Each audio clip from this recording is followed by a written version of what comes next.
Welcome to Pindar Poetry. We hope you learned something new.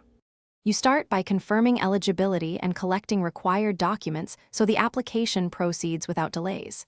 Have your PAN, proof of address, bank details, and a passport photo ready. This prevents repeated visits. Next, decide the investment amount and preferred tenure. National Savings Certificate options commonly include 5 or 10 years because that choice determines interest calculations. Once done, visit the designated post office or certified online portal, complete the application form accurately, and attach photocopies plus originals for verification.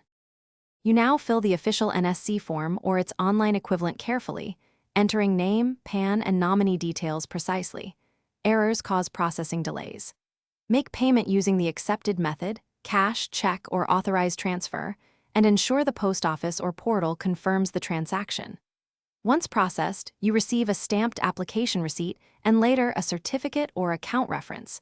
Record the certificate number, issue date, and stated interest rate. Make sure to note nomination details and retain receipts for tax claims and future redemption.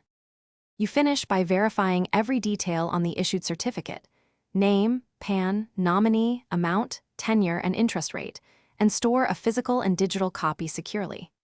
If you spot an error, request an amendment promptly at the issuing office and present original documents. Most mistakes are corrected within the allowed period. If processing is delayed or the certificate is not issued, escalate to the post office manager and, if needed, file a formal complaint with the postal authority. Keep all receipts until maturity to avoid disputes. Thanks for watching. Consider subscribing if we helped you.